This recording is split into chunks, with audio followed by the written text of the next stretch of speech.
నా పేరు డాక్టర్ భువనేష్. చిన్నపిల్లల వైద్య నిపుణులు, అశ్విని హాస్పిటల్, ఎల్లారెడ్డిపేట, రాజన్న సిరిసిల్ల జిల్లా.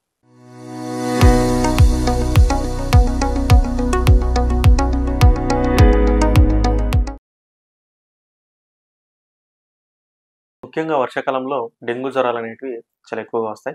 Rash in dengue fever. చాలా మందికి డెంగ్యూ ఫీవర్ వచ్చిన తర్వాత ఒంటి పైన ర్యాష్ అనేది వస్తుంది. ఆ ర్యాష్ ఎట్లా వస్తుంది, ఎన్ని విధాలుగా వస్తుంది, అది డెంగ్యూ ర్యాషా లేదంటే డెంగ్యూ సంబంధించిన కాని ర్యాషా అనేది ఎట్లా మనం కనిపెట్టవచ్చు. యూజువల్ గా డెంగ్యూ అనేది 3 దశలుగా ఉంటుంది. 1 ఫిబ్రవరి దశ అంటే జ్వరం దశ, 2 క్రిటికల్ ఫేజ్ అంటే ప్రమాదకర దశ, 3 రికవరీ అంటే కోలుకునే దశ.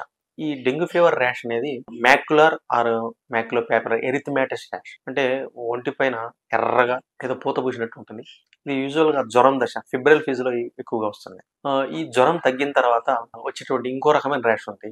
అది ఎట్లా వస్తుందంటే ఒంటి మొత్తం ఎర్రగా ఉండి మధ్యలో అక్కడక్కడ వైట్ తెలుపు రంగు మచ్చలు కనిపిస్తాయి. ఎర్రగా ఉండి తెలుపు రంగు మచ్చలు అక్కడక్కడ కనిపిస్తే అది వచ్చేసి యూజువల్ గా డెంగ్యూ ఫీవర్ తగ్గినప్పుడు వచ్చేటువంటి ర్యాష్. అది క్రిటికల్ ఫేజ్ రికవర్ అయ్యే స్టేజ్ లో రావచ్చు, లేదంటే డెంగ్యూ జ్వరం తగ్గినప్పుడు కూడా రావచ్చు. ఆ ర్యాష్ తో పాటు కొంత ఇచ్చింగ్ కూడా ఉంటుంది. ఎక్కువగా అరికాళ్ళు, అరిచేతులు, పామ్స్ అండ్ షోస్ లో ఇచ్చింగ్ వచ్చి ఒంటి మొత్తం ఎక్కువగా అరికాల అరిచేతుల ర్యాష్ వచ్చి అక్కడక్కడ తెల్లటి అంటే ఎరుపు రంగు లేనటువంటి మచ్చలు కనిపిస్తుంది. ఇది 2 రకాల ర్యాష్ ఉంటుంది. అది యూజువల్ గా డెంగ్యూ ఫీవర్ లో కనిపిస్తుంది. ఇంకా చాలా రకమైన వైరల్ ఫీవర్స్ లో ర్యాష్ వస్తుంది. ఎక్కువగా ఈ రెయినీ ఎండింగ్, వింటర్ సీజన్ లో మనకు ఫీవర్, కోల్డ్ తో పాటు అరికాళ్ళు, అరిచేతులు, నోట్లో ప్లస్ వెనక కాళ్ళ భాగం వైపు చిన్న చిన్న వెసికులర్ ర్యాష్ వస్తుంది. ప్యాపులో వెసికులర్ ర్యాష్ విచ్ ఎరిథమాటస్ అంటే ఎర్రగా సరౌండింగ్స్ అంటే ఆ యొక్క వెసికులర్ ర్యాష్ నీటి బుడగలాగా వచ్చి నీటి బుడగల చుట్టూ కూడా ఎరుపు రంగు వచ్చి ఇవి ఎక్కువగా అరికాళ్ళు, అరిచేతులు వస్తాయి, నోట్లో వస్తాయి. ఇవి కొంతమంది తక్కువ రావచ్చు, ఎక్కువ రావచ్చు. ఇవి చూసి చాలా మంది భయపడతారు.